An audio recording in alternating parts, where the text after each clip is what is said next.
اعوذ باللہ من الشیطان الرجیم بسم اللہ الرحمن الرحیم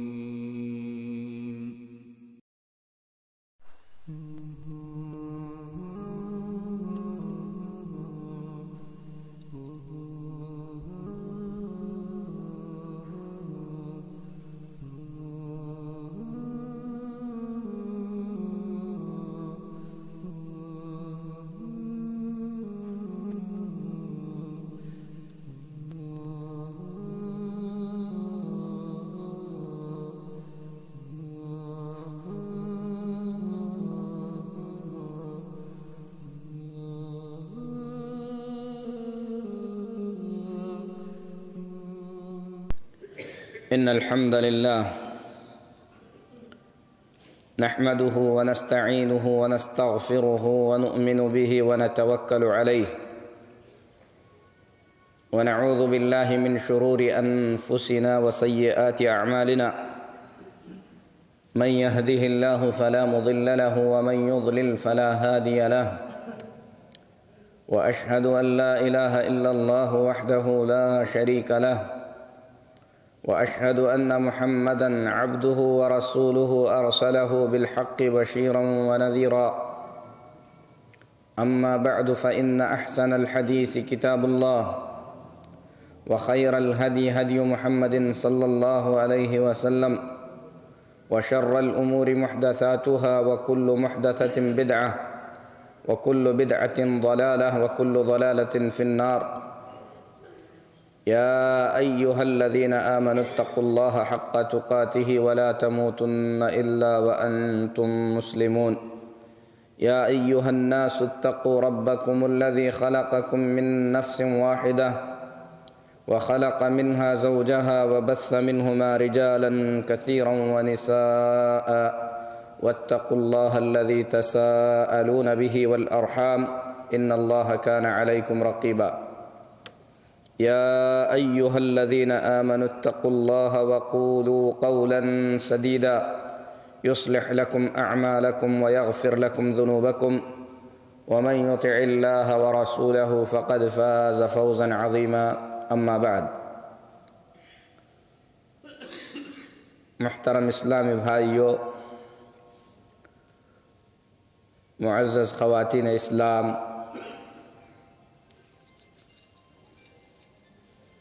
آج کے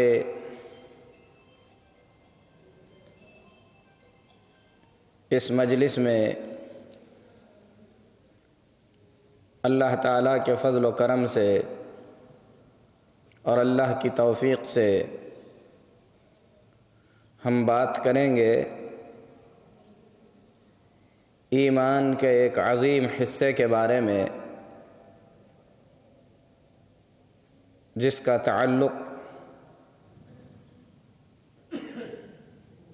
ایمان کے 6 ارکان میں سے ایک عظیم رکن انبیاء علیہم الصلاۃ والتسلیم پر ایمان سے ہے۔ آپ سب جانتے ہی ہوں گے کہ ایمان کے 6 ارکان ہیں۔ ان 6 ارکان پر ایمان لانا ہر شخص کے لیے ضروری ہے۔ اللہ تبارک و تعالی نے جن چیزوں پر ایمان لانے کا حکم دیا ہے اس کا ذکر کرتے ہوئے فرمایا: آمن الرسول بما انزل الیہ من ربہ والمؤمنون۔ رسول صلی اللہ علیہ وسلم اور اہل ایمان یعنی صحابہ کرام رضی اللہ تعالی عنہم اجمعین ایمان رکھتے ہیں، ایمان لاتے ہیں ان تمام چیزوں پر جو ان کی جانب ان کے رب کی طرف سے اتاری گئی ہیں۔ کل آمن باللہ وملائکتہ وکتبہ ورسلہ، سب کے سب یعنی رسول صلی اللہ علیہ وسلم اور صحابہ کرام رضی اللہ تعالی عنہم اجمعین ایمان رکھتے ہیں اللہ پر، اللہ کے ملائکہ یعنی فرشتوں پر، اللہ کی کتابوں پر اور اللہ کے رسولوں پر۔ یہ ایمان کے ارکان میں سے عظیم ارکان ہیں۔ اللہ پر ایمان لانا، اللہ کے ملائکہ پر ایمان لانا، اللہ کی کتابوں پر ایمان لانا، اللہ کے رسولوں پر ایمان لانا۔ اور آیت کے آخر میں اللہ تبارک و تعالی نے قیامت پر ایمان کا بھی تذکرہ کیا ہے۔ اور حدیث جبریل میں، جو کہ مسلم شریف کی عظیم اور بڑی حدیث ہے، پہلی حدیث ہے، جس میں ایک طویل واقعہ بیان کیا گیا ہے، جس کا خلاصہ یہ ہے کہ جبریل علیہ السلام انسانی شکل میں رسول اللہ صلی اللہ علیہ وسلم کے پاس آئے اور رسول اللہ صلی اللہ علیہ وسلم سے انہوں نے چند سوالات کیے۔ ان میں سے ایک سوال یہ بھی تھا کہ ایمان کسے کہتے ہیں؟ تو نبی صلی اللہ علیہ وسلم نے ایمان کا تذکرہ کرتے ہوئے فرمایا: الایمان ان تؤمن باللہ وملائکتہ وکتبہ ورسلہ والیوم الآخر والقدر خیرہ وشرہ۔ ایمان کا مطلب یہ ہے کہ اللہ پر، اللہ کے ملائکہ پر، اللہ کی کتابوں پر، اللہ کے رسولوں پر، قیامت کے دن پر اور اچھی بری تقدیر پر یقین رکھا جائے، ایمان لایا جائے۔ تو یہ ایمان کے 6 ارکان ہیں۔ ان میں سے ایک عظیم رکن ہے اللہ تبارک و تعالیٰ کے رسولوں پر ایمان لانا۔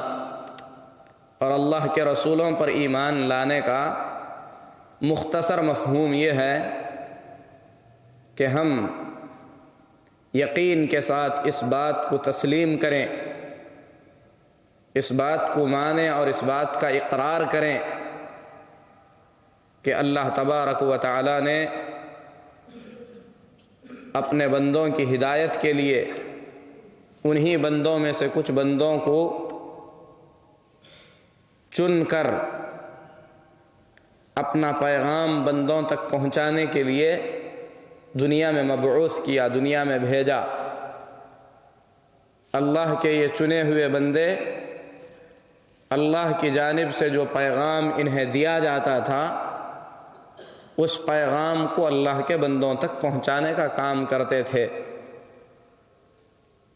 جتنا اللہ تعالیٰ نے انہیں کہنے کے لیے کہا اتنا کہتے تھے اور اس پر عمل کر کے دکھلاتے تھے، لوگوں کو اللہ کا پیغام سنایا کرتے تھے۔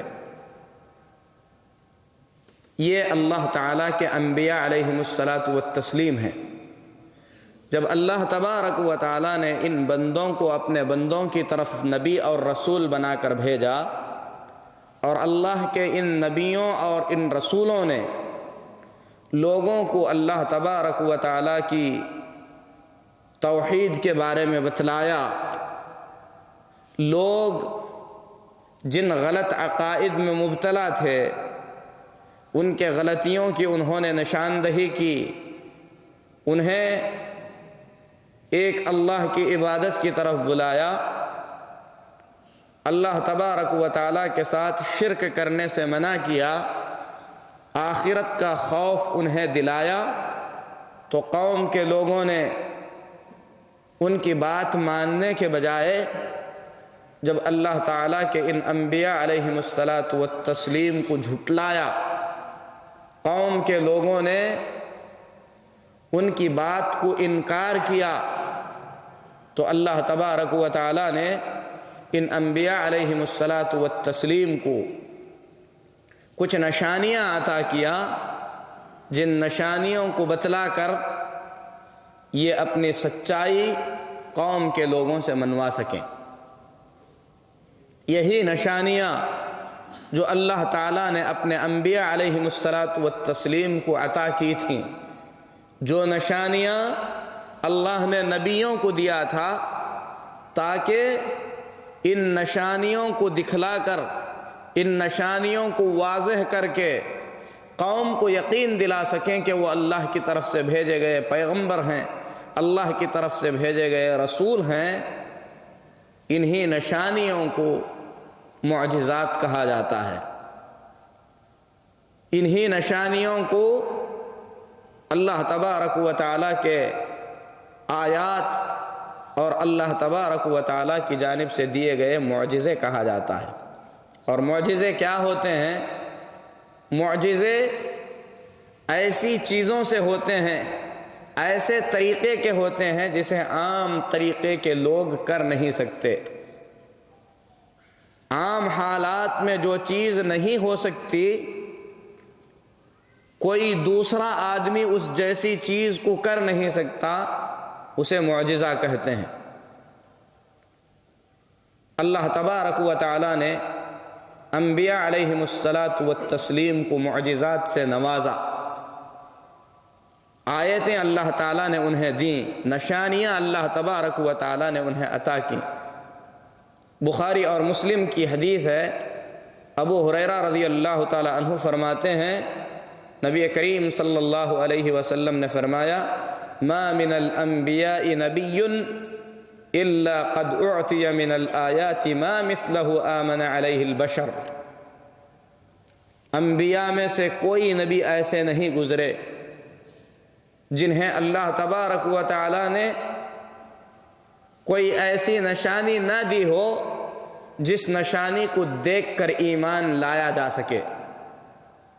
یعنی جتنے بھی انبیاء گزرے ہیں، اللہ تبارک و تعالی نے تمام انبیاء علیہم الصلاۃ والتسلیم کو ایسی کچھ چیزیں عطا کیا تھا جو دوسرے لوگ نہیں کر سکتے، تاکہ اس چیز کو دیکھ کر لوگ یقین کر لیں کہ یہ اللہ کے سچے نبی ہیں اور ان پر ایمان لائیں۔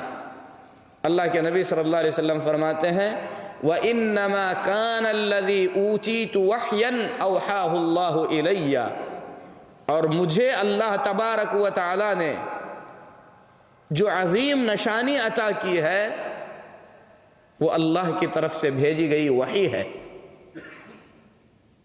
اور مجھے امید ہے کہ اس بڑی نشانی اور بڑے معجزے کی وجہ سے میری بات ماننے والے، میری اتباع کرنے والے لوگ زیادہ ہو جائیں گے۔ فَأَرْجُو أَنْ أَكُونَ أَكْثَرُهُمْ طَابِعًا يَوْمَ الْقِيَامَةِ۔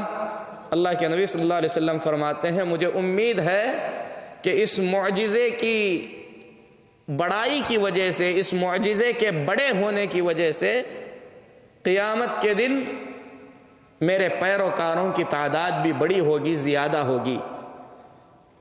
یہ حدیث بخاری اور مسلم کی ہے۔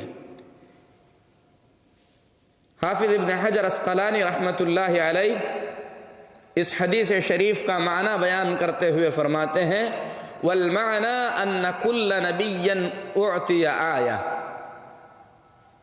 اس حدیث کا مطلب یہ ہے کہ نبیوں میں سے ہر نبی کو اللہ تبارک و تعالی نے آیت عطا کیا تھا، نشانی دیا تھا، معجزہ دیا تھا۔ ایک معجزہ بھی ہو سکتا ہے، اس سے زیادہ بھی ہو سکتا ہے۔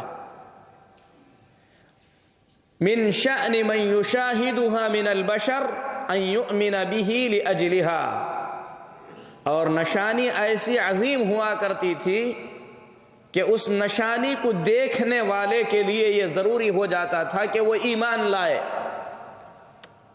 لیکن ہو سکتا ہے نشانی کے دیکھنے کے بعد بھی ہٹ دھرمی سے کوئی اس نبی کی بات نہ مانے۔ والمراد بالآیات المعجزات، اس حدیث میں نبی صلی اللہ علیہ وسلم نے آیات کا جو لفظ استعمال کیا ہے، جس کا معنی ہوتا ہے نشانیاں، اس سے مراد معجزے ہیں۔ وَكُلُّ نَبِيٍّ أُعْطِيَ مُعْجِزَةً۔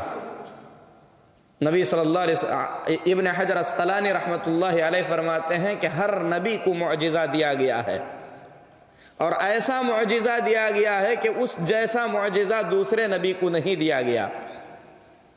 اور معجزہ ایسے ہوتا تھا کہ اس معجزے کو دکھا کر اللہ کے وہ نبی پورے قوم کو چیلنج کر سکتے تھے کہ اس جیسا معجزہ پوری قوم میں سے کوئی نہیں دکھا سکتا۔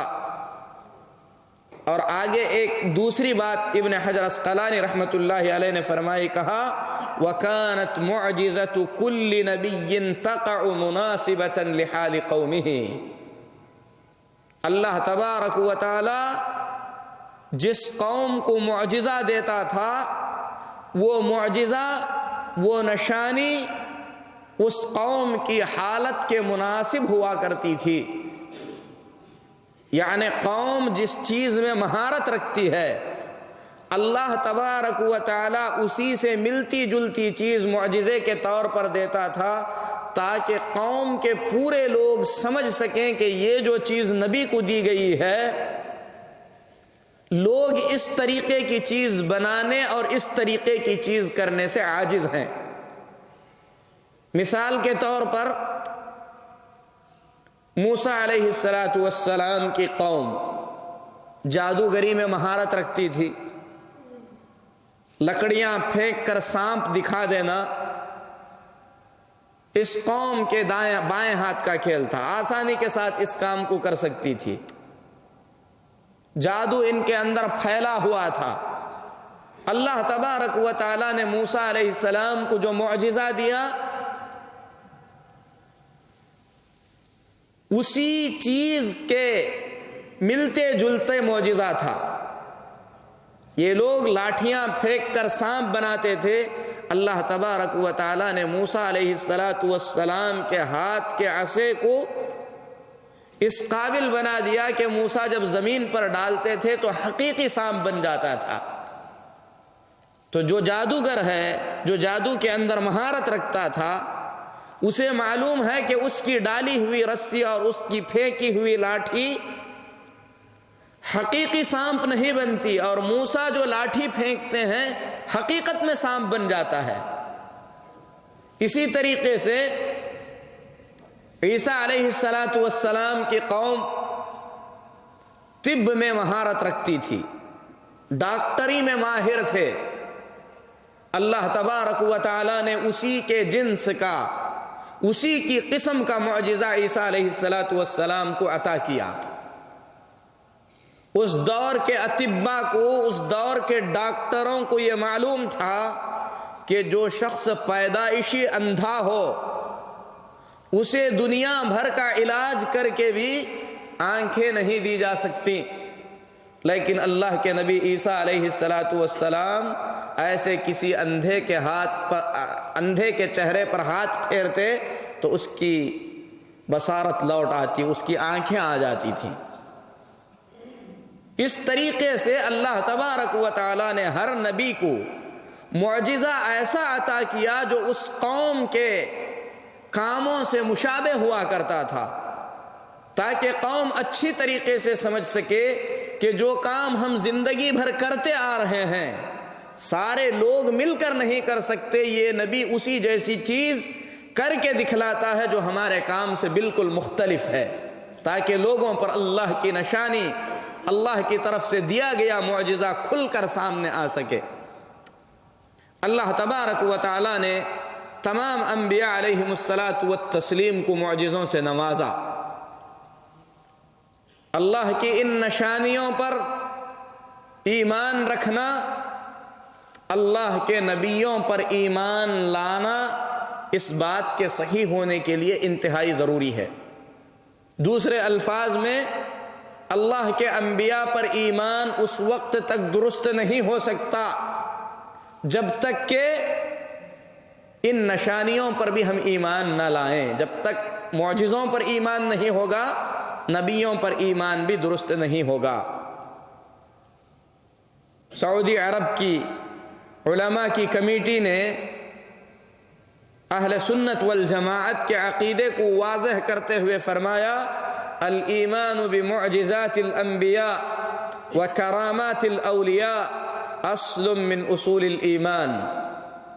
اللہ کے نبیوں کے معجزوں پر ایمان رکھنا، اللہ کے ولیوں کی کرامتوں پر ایمان رکھنا، یہ ایمان کی بنیادی چیزوں میں سے ایک چیز ہے۔ دلت علیہ نصوص الکتاب والسنہ، قرآن کی بہت ساری آیتیں، رسول اللہ صلی اللہ علیہ وسلم کی بہت ساری حدیثیں اس بات کی شہادت دیتی ہیں۔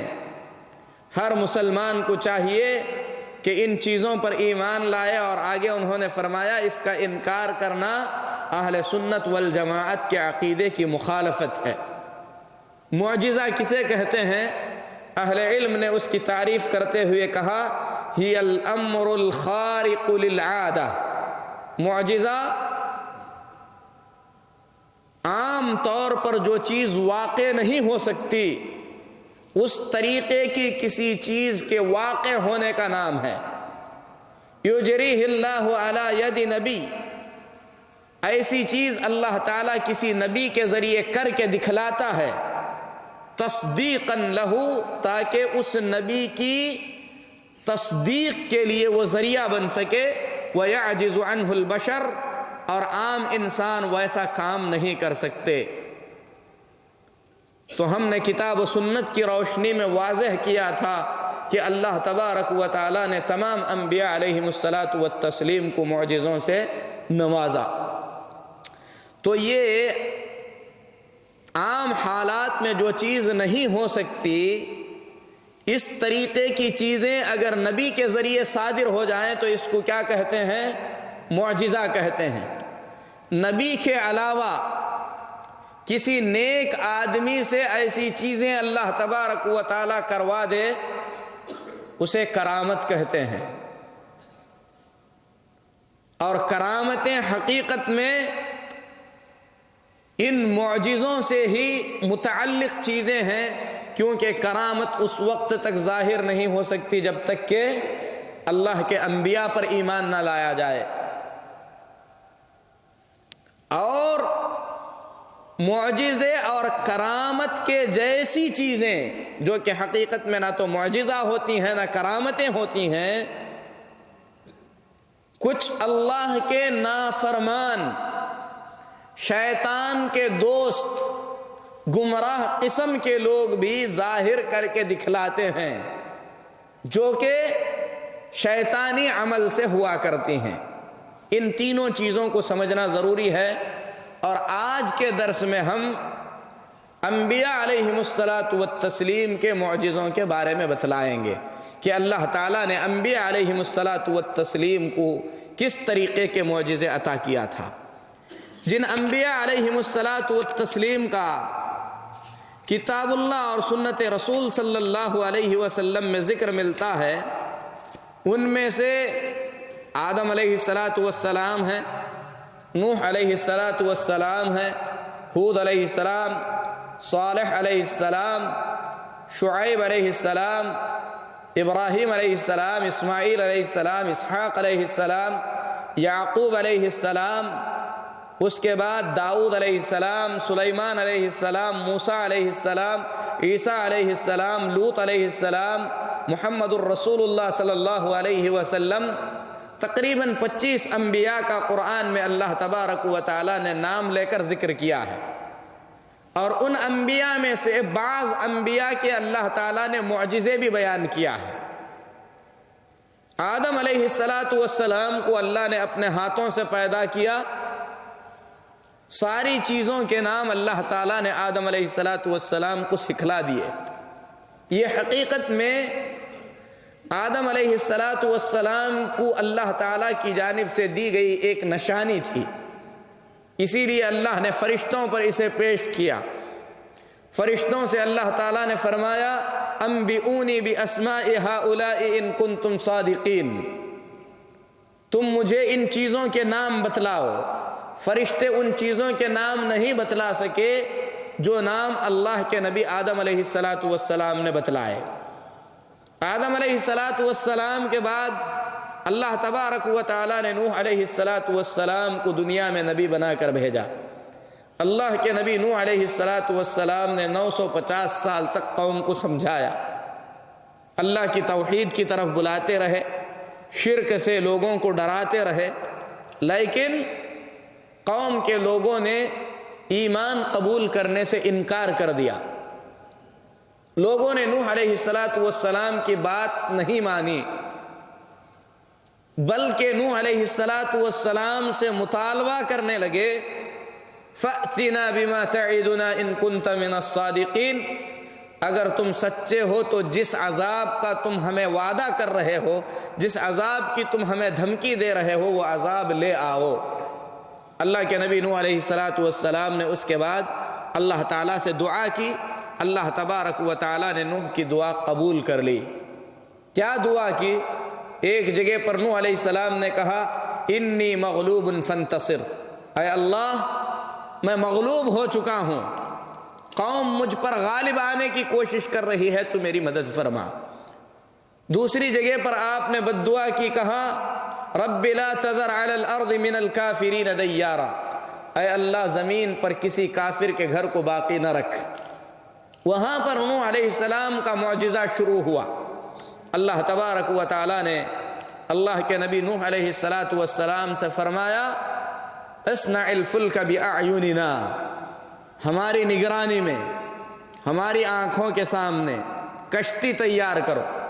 اللہ کے نبی نوح علیہ السلام نے کشتی بنانا شروع کیا۔ کشتی کہاں بن رہی تھی؟ خشکی پہ، سوکھی جگہ میں جہاں پر پانی نہیں تھا، اور قوم کے لوگ نوح علیہ السلام کا مذاق اڑا رہے تھے، لیکن اللہ کے نبی نوح علیہ السلام اللہ کی ذات پر مکمل یقین اور بھروسہ کرتے ہوئے اللہ کے حکم سے خشکی میں کشتی بنا رہے تھے۔ کشتی بن کر تیار ہو گئی، اللہ تعالیٰ کا عذاب شروع ہوا۔ قوم کے لوگوں نے اللہ کے نبی نوح کے معجزے کو دیکھا، جس کشتی کے بنانے میں نوح کو کئی سال لگے، جس چیز کی اللہ کے نبی نوح علیہ السلام دعوت دیا کرتے تھے، جس عذاب سے ڈراتے تھے، وہ عذاب شروع ہو چکا ہے۔ اس وقت بھی اگر وہ ایمان لاتے تو وہ بچ سکتے تھے، لیکن اللہ نے پہلے ہی نوح علیہ السلام کو بتلا دیا انہ لن یؤمن من قومک الا من قد آمن، آپ کی قوم میں سے اب جتنے ایمان لا چکے ہیں ان کے علاوہ کوئی ایمان لانے والا نہیں ہے۔ اسی لیے اللہ کے نبی نوح علیہ السلام نے آخر میں اپنے بیٹے کو بھی پکار کر کہا یا بنی ارکب معنا ولا تکن مع الکافرین، بیٹے ہمارے ساتھ سوار ہو جا، کافروں میں سے مت ہو جا۔ تو قوم کے لوگوں نے خشکی پر بنائی ہوئی کشتی کو موجوں کے اندر چلتا ہوا دیکھا۔ یہ حقیقت میں اللہ کے نبی نوح علیہ السلام کو اللہ تبارک و تعالیٰ کی جانب سے دیا گیا ایک معجزہ تھا۔ امام ابن کثیر رحمۃ اللہ علیہ فرماتے ہیں ابو مسلم الخولانی، ان کو ایک کرامت حاصل ہوئی تھی کہ دریائے دجلہ کے پانی پر اپنے ساتھیوں کو لے کر جو غزوے کی جنگ کے ارادے سے گئے تھے، دجلہ کے پانی پر چلتے ہوئے گزر گئے، ان میں سے کوئی نہیں ڈوبا۔ اس وقت پانی بہت زیادہ تھا، دریا جو ہے ٹھاٹے مار رہا تھا، اس میں گری ہوئی لکڑیاں موجوں سے باہر آ کر گر رہی تھیں، اور مسلمانوں کا لشکر آسانی کے ساتھ گزر گیا، کوئی چیز کسی کی ضائع نہیں ہوئی۔ اس کے بعد ابو مسلم الخولانی نے کہا ساتھیوں میں سے اگر کسی کی کوئی چیز گم ہو چکی ہے، سمندر میں گئی ہے، تو مجھے اطلاع دے، میں اللہ سے دعا کروں گا۔ تو اس کرامت کو بیان کرنے کے بعد حافظ ابن کثیر رحمۃ اللہ علیہ جو تفسیر ابن کثیر والے ہیں فرماتے ہیں وَهِيَ مُشَابِهَةٌ لِمُعْجِزَةِ نُوحٍ علیہ السلام، ابو مسلم الخولانی کو پانی پر چلنے کی جو کرامت اللہ نے عطا کی تھی، یہ کرامت نوح علیہ السلام کو دیے گئے معجزے سے مشابہت رکھتی ہے۔ نوح علیہ السلام کو اللہ نے کشتی کا معجزہ دیا، وَهِيَ تَجْرِي بِهِمْ فِي مَوْجٍ كَالْجِبَالِ، پہاڑوں جیسی موجوں میں یہ کشتی آسانی کے ساتھ چلتی رہی۔ اسی طریقے سے مسلمانوں کا یہ لشکر بھی دریائے دجلہ کے پانی پر جس میں موجیں تھیں، بغیر کسی طریقے کا نقصان اٹھائے ہوئے پار ہو گیا۔ تو نوح علیہ السلام کا معجزہ کیا تھا؟ کشتی نجات، جس میں سوار ہو کر مؤمنین اور اللہ تعالیٰ کی وہ مخلوق جسے اللہ نے بچانا چاہا بچ گئی۔ نوح علیہ السلام کے بعد اللہ تعالیٰ نے ہود علیہ السلام کو نبی بنا کر بھیجا۔ ہود علیہ السلام کی جو قوم تھی، طاقت، قوت اور جسامت میں بڑی نمایاں شخصیتیں تھیں، عجیب قوم تھی۔ اللہ نے ان کے بارے میں فرمایا ارم ذات العماد التي لم يخلق مثلها في البلاد، ارم میں بسنے والے جو کہ خیموں کے اندر زندگی گزارا کرتے تھے، بڑے بڑے جسم عطا کیے گئے تھے، اور یہ ایسی قوم تھی کہ ایسی قوم ہم نے دنیا میں پھر پیدا نہیں کی۔ بڑی لمبی جسامت اللہ نے دیا تھا انہیں، اپنی قوت اور اپنی طاقت پر غرور اور گھمنڈ تھا۔ کہا کرتے تھے من اشد منا قوہ، ہم سے بڑا طاقتور کون ہے؟ تو اللہ تبارک و تعالی نے اللہ کے نبی ہود علیہ السلام کو اس قوم کے مثل ہی معجزہ عطا کیا۔ انہیں اپنی قوت پر ناز تھا، اپنی طاقت پر غرور اور گھمنڈ تھا، تو پوری قوم کو چیلنج کرنے کے لیے اللہ کے ایک نبی کافی تھے۔ اللہ کے نبی ہود علیہ السلام نے پوری قوم کو چیلنج کیا، جنہیں اپنی قوت پر گھمنڈ تھا۔ کہا انی اشہد اللہ، میں اللہ کو گواہ بناتا ہوں، واشہدوا، تم بھی گواہ رہو، انی بریء مما تشرکون، جن چیزوں کو تم اللہ کا شریک بنا رہے ہو میں ان تمام چیزوں سے اپنی براءت کا اظہار کرتا ہوں۔ من دونہ فکیدونی جمیعا، کہا کہ اللہ کو چھوڑ کر تم سب کے سب میرے خلاف پلان بنا لو۔ ثم لا تنظرون، پھر مجھے مہلت دیے بغیر ہلاک کرنے کی کوشش کرو۔ انی توکلت علی اللہ، میں اکیلے اللہ پر بھروسہ کرتا ہوں، ربی و ربکم، جو میرا بھی رب ہے اور تمہارا بھی رب ہے۔ اس سے بڑا معجزہ کیا ہوگا؟ ایک طاقتور قوم کو جسے اپنے قوت کا نشہ ہے، ان میں سے ایک آدمی، تنہا ایک آدمی اتنا بڑا چیلنج کر رہا ہے کہ تم سب کے سب مل کر بغیر مہلت دیے کہ پورا پلان بنا کر مجھے ہلاک کرنے کی کوشش کرو۔ میں اللہ پر بھروسہ کرتا ہوں اور مجھے امید ہے کہ اللہ میری مدد کرے گا۔ اور فرمایا ما من دابۃ الا هو آخذ بناصیتها، کوئی ایسا جانور نہیں جس کی پیشانی اللہ کے ہاتھ میں نہ ہو۔ ان ربی علی صراط مستقیم، یقیناً میرا رب صراط مستقیم پر ہے۔ تو اللہ کے نبی ہود علیہ السلام کو اللہ تبارک و تعالی نے یہ معجزہ دیا کہ ایک آدمی پوری طاقتور قوم کے ساتھ مکمل یقین، بغیر ڈرے، بغیر گھبرائے، کھلا چیلنج کر رہا ہے، تم سب کے سب مل کر مجھے مٹانے کی کوشش کرو، نہیں مٹا سکو گے۔ لیکن قوم نے ماننے سے انکار کیا، آخر میں اللہ کا عذاب آیا، ہلاک کر دیے گئے۔ اس کے بعد اللہ تبارک و تعالی نے صالح علیہ السلام کو قوم سمود کی طرف نبی بنا کر بھیجا۔ سمود یہ بھی عربی قبائل میں سے ہے۔ اللہ تبارک و تعالی نے انہیں بھی قوتوں والا جسم عطا کیا تھا، اور یہ لوگ اپنی پوری زندگی پتھروں میں گھر بنانے میں صرف کرتے تھے۔ اس کی وجہ یہ تھی کہ یہ لوگ پہلے خیموں میں رہتے تھے، ایک آدمی کی زندگی میں اس کا خیمہ تباہ ہو گیا، تو انہوں نے سوچا کہ اگر ہماری زندگی میں ہمارا گھر گرتا ہے تو ہم ایسا گھر بنا لیں جو ہماری زندگی میں نہ ٹوٹے۔ تو پتھروں کو تراش کر، پہاڑوں کو تراش کر وہ لوگ گھر بنانے لگے، نرم جگہوں میں اونچے اونچے محل تعمیر کرنے لگے۔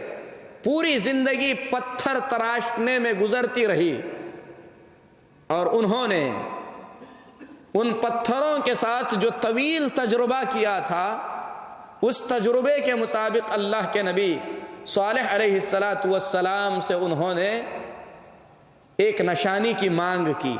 جب اللہ کے نبی صالح علیہ السلام نے توحید کی دعوت دی، رسالت کے بارے میں بتلایا، قیامت سے ڈرایا،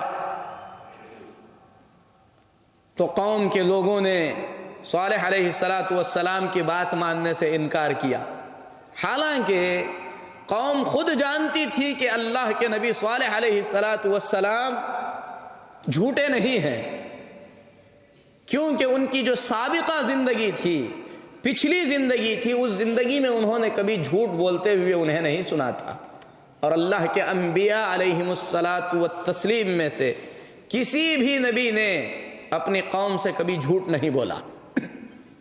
اسی لیے صالح کی قوم نے صالح علیہ السلام سے کہا قد كنت فینا مرجوا قبل هذا، اے صالح ہم تم سے بڑی امیدیں لگائے ہوئے تھے اس سے پہلے، اب یہ نئی دعوت تم نے کیا شروع کر دی ہے؟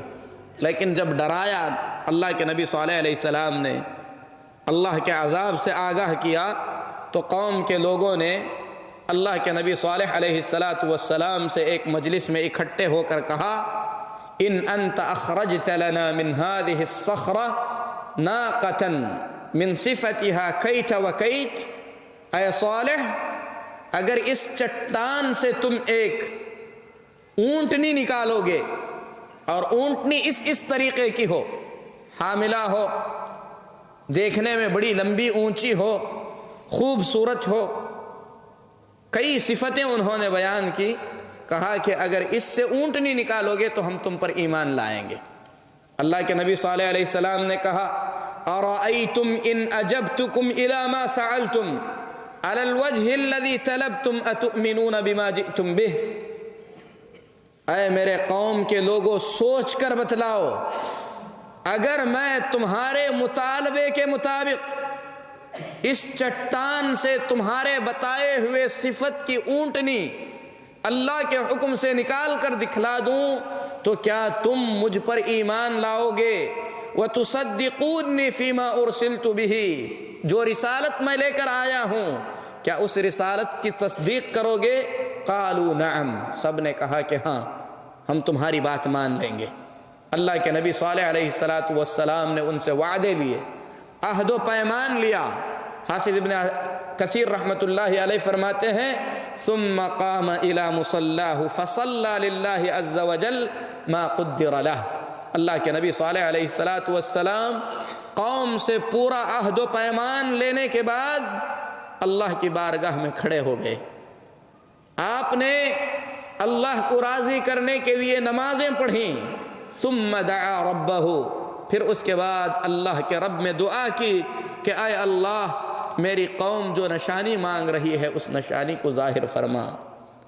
ابن حجر عسقلانی رحمۃ اللہ علیہ فرماتے ہیں، ابن کثیر رحمۃ اللہ علیہ فرماتے ہیں فَأَمَرَ اللَّهُ عَزَّ وَجَلَّ تِلْكَ الصَّخْرَةَ أَن تَنْفَضَّ عَن نَاقَةٍ عَظِيمَةٍ عَشْرَاء، اللہ نے چٹان کو حکم دیا کہ چٹان پھٹ جائے، اور اس چٹان سے قوم جس صفت کی اونٹنی مانگ رہی ہے اس صفت کی اونٹنی نکل آئے۔ اللہ اکبر، قوم نے اپنی آنکھوں سے دیکھا کہ بند چٹان پھٹی اور اس سے اونٹنی نکل آئی۔ بہت سارے لوگوں نے ایمان قبول کر لیا، اور ان میں سے بہت سارے لوگ، باقی بہت سارے لوگوں نے اللہ کے نبی صالح علیہ السلام کی اس عظیم نشانی کو دیکھنے کے بعد بھی، اتنے بڑے معجزے کو اپنی آنکھوں سے دیکھنے کے باوجود بھی ایمان قبول کرنے سے انکار کر دیا۔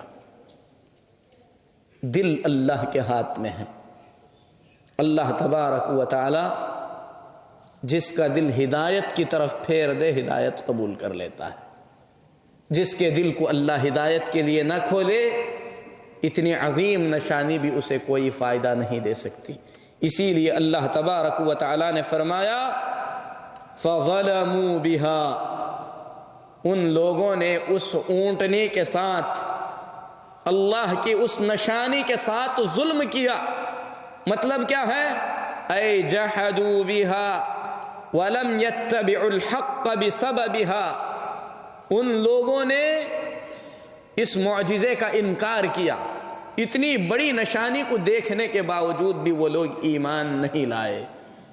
یہ جو اونٹنی اللہ تعالیٰ نے بھیجی تھی حقیقت میں ایک آزمائش تھی قوم کی، اسی لیے اللہ فرماتا ہے اِنَّا مُرْسِلُ النَّاقَةَ فِتْنَةً لَهُمْ، ہم نے اونٹنی ان کے لیے آزمائش بنا کر بھیجی، اَيْ اِخْتِبَارٌ لَهُمْ اَيُؤْمِنُونَ بِهَا أَمْ يَكْفُرُونَ، یعنی یہ امتحان کے لیے تھا کہ ایمان لائیں گے کہ نہیں لائیں گے۔ کچھ لوگوں نے ایمان لایا، بہت سارے لوگوں نے ایمان قبول کرنے سے انکار کر دیا۔ جب اونٹنی نکل آئی تھوڑی دیر رہ کر غائب نہیں ہوئی، اس بستی میں کئی دنوں تک یہ اونٹنی رہی، لوگ اسے دیکھتے رہے، اللہ نے اسے نشانی بنایا تھا، بستی میں چلتی تھی پھرتی تھی، اس کے ساتھ اس کا بچہ بھی تھا۔ اس اونٹنی سے دودھ نکلتا تھا، لوگ دودھ پیتے تھے۔ اللہ تبارک و تعالی نے آزمائش بنایا اس طریقے سے کہ یہ اونٹنی ایک دن پورا پانی پی جاتی تھی، جس دن دوسرے جانوروں کو پانی نہیں ملتا تھا۔ اللہ کے نبی صالح علیہ السلام نے قوم کو سمجھایا، کہا ہذہ ناقۃ اللہ لکم آیہ، یہ کوئی معمولی اونٹنی نہیں ہے، یہ اللہ کی طرف سے نشانی بنا کر بھیجی گئی اونٹنی ہے۔ فَذَرُوهَا تَأْكُلْ فِي أَرْضِ اللَّهِ، اس اونٹنی کو اس کے حال پر چھوڑ دو، اللہ کی زمین میں جہاں سے یہ کھانا چاہے کھائے۔ وَلَا تَمَسُّوهَا بِسُوءٍ، برے ارادے سے اس اونٹنی پر اپنا ہاتھ نہ رکھو، یعنی اسے برے ارادے سے مت چھوؤ، اسے تکلیف نہ پہنچاؤ۔ فَيَأْخُذَكُمْ عَذَابٌ أَلِيمٌ، اگر کوئی غلط حرکت اس کے ساتھ کرو گے تو اللہ کی طرف سے دردناک عذاب تمہیں آ پہنچے گا۔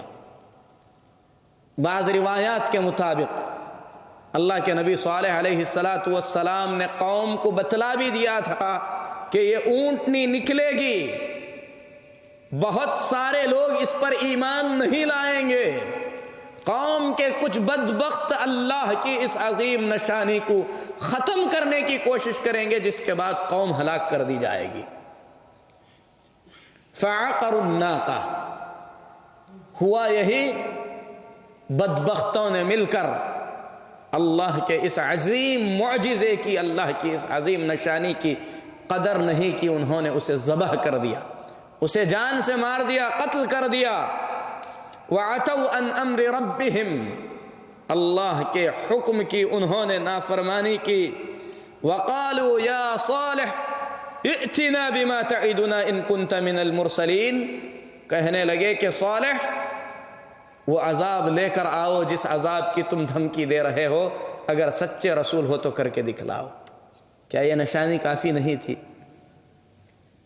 لیکن جس کے مقدر میں اللہ ہلاکت لکھے اسے کوئی چیز راہ راست پر نہیں لا سکتی۔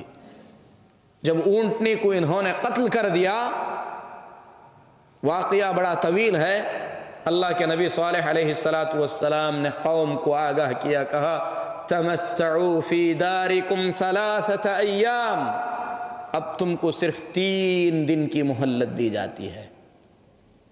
ذالک وعد غیر مکذوب، 3 دن کے بعد اللہ کا عذاب آنے والا ہے، یہ کوئی جو ہے جھوٹی بات نہیں ہے۔ اور عذاب آیا، قوم ہلاک و برباد کر دی گئی۔ یہ معجزہ تھا جو اللہ تبارک و تعالی نے اپنے نبی صالح علیہ السلام کو عطا کیا تھا۔ اس کے بعد اللہ کے نبی ابراہیم علیہ السلام کو نبی بنا کر بھیجا گیا۔ لوط علیہ السلام، صالح علیہ السلام، ابراہیم علیہ السلام ایک ساتھ ہیں، لوط علیہ السلام کا بھی ذکر آئے گا۔ تو ابراہیم علیہ السلام کو اللہ تبارک و تعالی نے بہت سارے معجزے عطا کیا تھا۔ ایک عظیم معجزہ یہ ہے کہ تنہا ابراہیم علیہ السلام ایک لمبے عرصے تک پوری قوم سے جد و جہد کرتے رہے.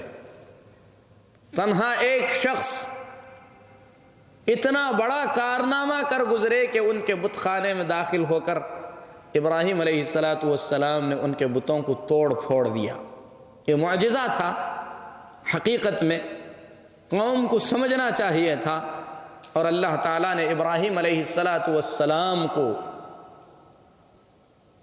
بہت ہی عظیم حجت عطا کیا تھا کہ جو دشمن سے بات کرتے تھے اس پر حجت قائم کر دیتے تھے. اسی لیے جب بتوں کو توڑا، قوم کے لوگوں نے ابراہیم سے پوچھا من فعل هذا بآلهتنا یا ابراہیم، اے ابراہیم ہمارے ان بتوں کا حال کس نے کیا ہے؟ ابراہیم علیہ السلام نے کہا بل فعلہ کبیرہم ھذا، ان کے بڑے نے کیا ہوگا، پوچھ کر دیکھو. قوم کے دماغ جو بند ہو چکے تھے، ابراہیم علیہ السلام اسے کھولنا چاہتے تھے، کھل بھی گئے. انہوں نے ابراہیم سے کہا لقد علمت ما هؤلاء ينطقون، ابراہیم تم تو جانتے ہو کہ یہ بات نہیں کرتے. تو ابراہیم علیہ السلام نے سمجھانے کی کوشش کی، پھر ان کی عبادت کیسے کرتے ہو جو خود کا دفاع نہیں کر سکتے، خود کو ٹوٹنے سے بچا نہیں سکتے؟ یہ حقیقت میں معجزے تھے جسے سمجھنے کی ضرورت تھی، لیکن قوم نے یہ سب سمجھنے سے انکار کیا. جب ساری دلیلیں بیکار ہو گئیں، ضد پر اتر آئے، طاقت کا استعمال کرنے کی انہوں نے کوشش کی. کہا حرقوہ وانصروا آلہتکم، اسے جلا کر اپنے معبودوں کی مدد کرو. آگ جلائی گئی. امام ابن کثیر رحمۃ اللہ علیہ فرماتے ہیں آگ جلانے کے لیے کئی دنوں تک لکڑیاں جمع کی گئیں، اور لکڑیاں جمع کرنے کے لیے اتنا بڑا پروپیگنڈا کیا گیا کہ ایک عورت اگر بیمار ہوتی تو نظر مان لیتی کہ اگر میری بیماری ختم ہو گئی تو ابراہیم کو جلانے کے لیے لکڑیوں کا کٹھا لے جاؤں گی. لکڑیاں جمع کی گئی، ایک گڑھے میں لکڑیاں ڈالی گئی، آگ لگائی گئی اور بڑی آگ لگائی گئی. امام ابن کثیر رحمۃ اللہ علیہ فرماتے ہیں کہ اتنی بڑی آگ کا تصور نہیں کیا جا سکتا تھا. ایک آدمی کو جلانے کے لیے اتنی بڑی آگ لوگوں نے لگائی. ابراہیم علیہ السلام کے ہاتھ پیر باندھ دیے گئے، منجنیق میں رکھا گیا اور آگ میں جھونکے گئے.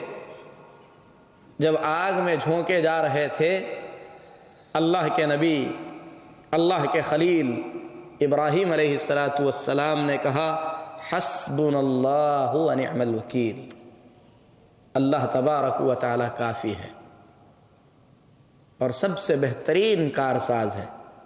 بخاری کی حدیث ہے، عبداللہ بن عباس رضی اللہ تعالیٰ عنہ فرماتے ہیں حسبنا اللہ ونعم الوکیل قالها ابراہیم حین القی فی النار.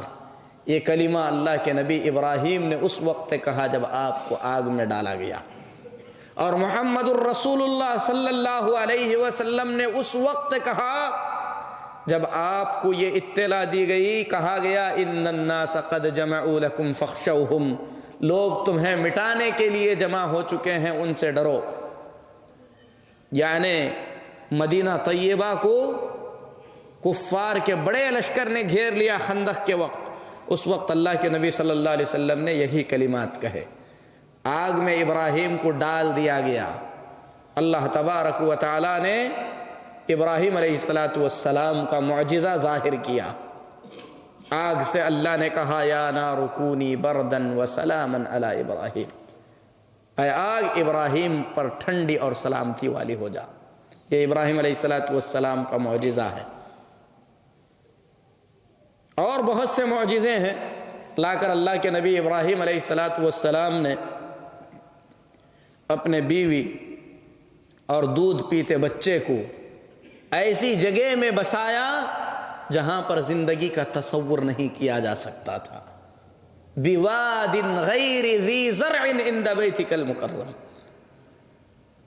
ایسی وادی میں جس میں کوئی گھاس پھوس تک نہیں ہے، زندگی کا تصور نہیں کیا جا سکتا، نہ پانی ہے، نہ پتے ہیں، نہ کوئی جانور ہے، کھانے کے لیے بھی کچھ نہیں، پینے کے لیے بھی کچھ نہیں، سائے کے لیے بھی کچھ نہیں۔ اللہ تبارک و تعالی نے ایسی جگہ میں ہاجر اور اسماعیل علیہ السلام کی حفاظت فرمائی۔ یہ معجزہ نہیں تو کیا ہے؟ اور وہاں پر اللہ تبارک و تعالی نے چشمہ نکالا، یہ دوسرا معجزہ ہے۔ اسی طریقے سے خانہ کعبہ کی نشاندہی اللہ نے کی، کعبہ کی بنیادیں ڈھک چکی تھیں، اس کی نشاندہی اللہ نے کرائی، یہ بھی معجزہ ہے۔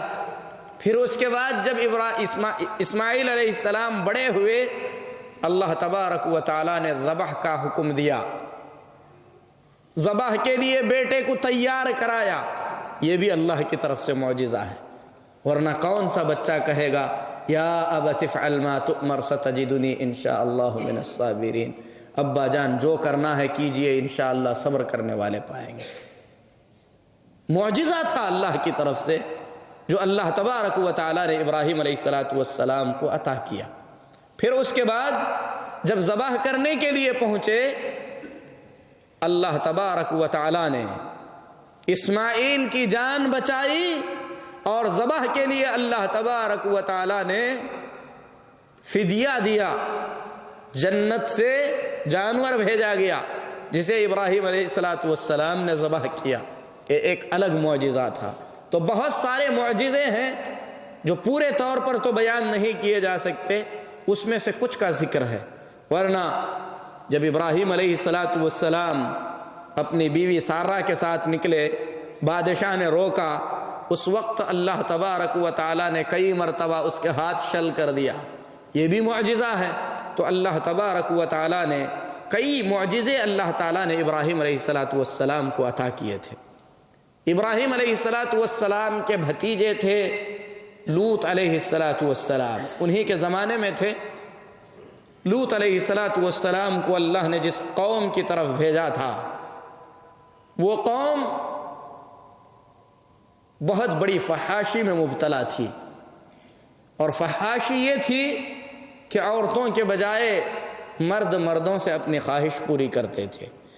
اللہ کے نبی لوط علیہ السلام نے انہیں اللہ کے عذاب سے ڈرایا۔ جب لوط علیہ السلام نے اللہ کے عذاب سے ڈرایا تو قوم کے لوگوں نے کہا ائتنا بعذاب اللہ ان کنت من الصادقین، سچے ہو تو اللہ کا عذاب لا کے دکھلاؤ۔ لوط علیہ السلام نے دعا کی، جب لوط علیہ السلام نے دعا کی، اللہ نے فوراً آپ کی دعا کو سن لیا۔ آپ کو غصہ آیا، اللہ تبارک و تعالی لوط کے غصے پر غصہ ہو گیا۔ لوط علیہ السلام کو غیرت آئی کہ لوگ مردوں سے خواہشیں پوری کرتے ہیں، اللہ تبارک و تعالی سب سے زیادہ غیرت والا ہے۔ اور ان بدبختوں کی بدبختی اس وقت اور بڑھ گئی جب اللہ کے ملائکہ، اللہ کے فرشتے مہمان کی شکل میں لوط کے پاس آئے تو یہ بدبخت ان کے ساتھ بدکاری کے ارادے سے چل پڑے۔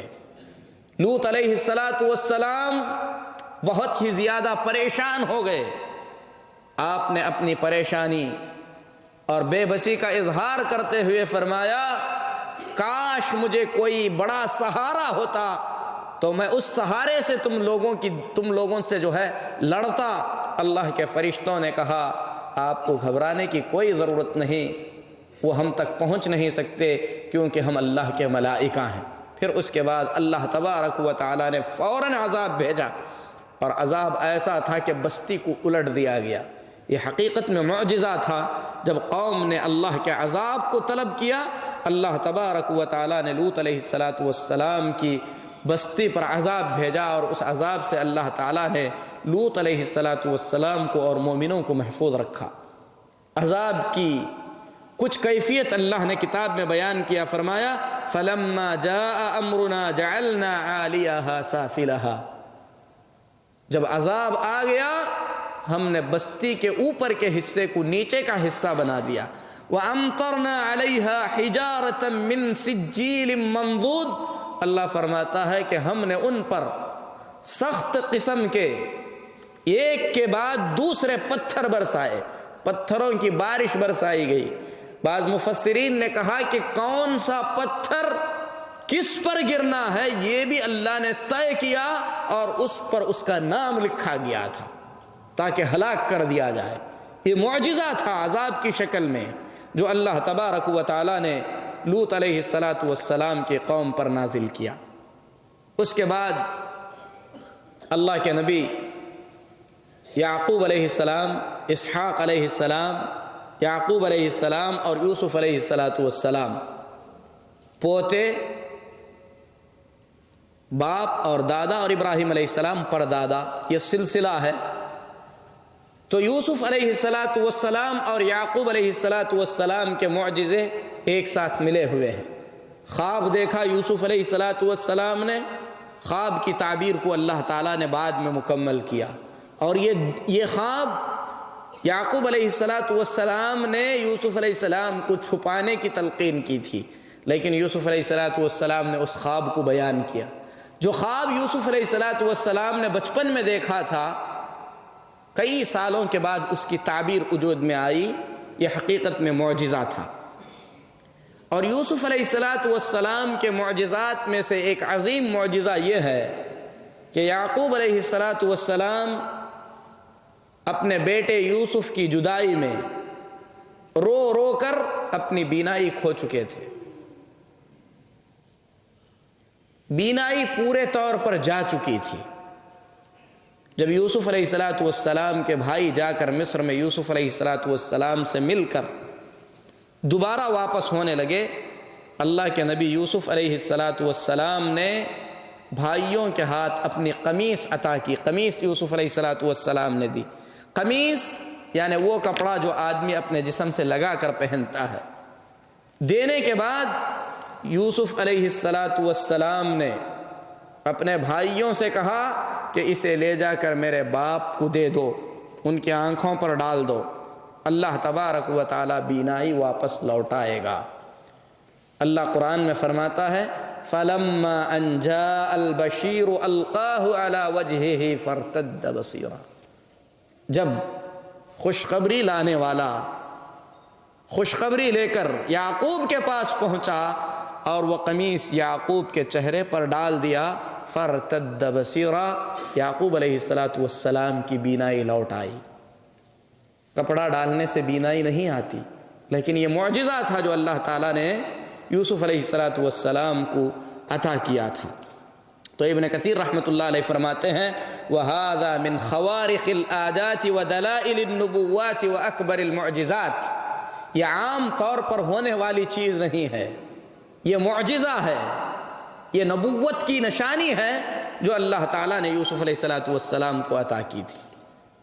اس کے بعد ایوب علیہ السلام اللہ کے جلیل القدر پیغمبروں میں سے ہیں، اللہ تعالیٰ نے بہت مال عطا کیا، بہت ساری اولاد سے نوازا۔